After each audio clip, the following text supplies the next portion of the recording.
எப்போவுமே கீரை வச்சு கீரை குழம்பு மட்டுமே செய்யாமல் இந்த மாதிரி கீரை தொக்கு ஒரு முறை செஞ்சு பாருங்கள். இது தோசை, சப்பாத்தி, ரைஸ், களி இந்த மாதிரி எல்லாத்துக்கூடயுமே காம்பினேஷன் சூப்பராக இருக்கும்.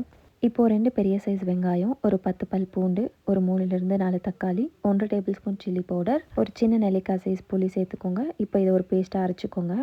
இப்போ பேனில் கொஞ்சம் தாராளமாக எண்ணெய், கடுகு, உளுத்தம்பருப்பு, கடலைப்பருப்பு கொஞ்சம் கோல்டன் ப்ரௌன் ஆனதும் ஒரு 4 பல் பூண்டு சின்னதாக கட் பண்ணிக்கோங்க.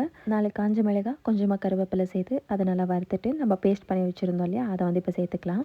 இப்போ கொஞ்சமாக உப்பு சேர்த்துட்டு இதோட பச்சை வாசனை போகிற வரைக்கும் மிக்ஸ் பண்ணி விட்டுட்டே இருங்க. இப்போ உங்ககிட்ட என்ன கீரை இருக்கோ அதை வந்து இந்த மாதிரி சின்னதாக கட் பண்ணி சேர்த்துக்கோங்க. கூடவே கொஞ்சம் மஞ்சத்தூள் சேர்த்து நல்லா மிக்ஸ் பண்ணி விட்டுட்டு ஒரு லிட் போட்டு மூடி வச்சுருங்க. ஸ்டவ்வை மீடியம் ஃப்ளேமில் வச்சு ஒரு 10 to 15 மினிட்ஸ்க்கு நல்லா குக் பண்ணுங்கள். தேவைப்பட்டால் நடுவில் ஓப்பன் பண்ணிவிட்டு இந்த மாதிரி மிக்ஸ் பண்ணிக்கோங்க. இதே மாதிரி மீடியம் ஃப்ளேமில் மூடி வச்சு ஒரு 10 to 15 மினிட்ஸ்க்கு குக் பண்ணிங்கன்னா இந்த மாதிரி கீரை தொக்கு சூப்பராக ரெடி ஆகிடும். அவ்வளோதான், இது ரொம்ப சிம்பிள் அண்ட் ஈஸியான ரெசிபி. ஸோ மறக்காமல் ட்ரை பண்ணி பாருங்கள். எப்படி இருந்துச்சுன்னு கமெண்ட் பண்ணுங்கள்.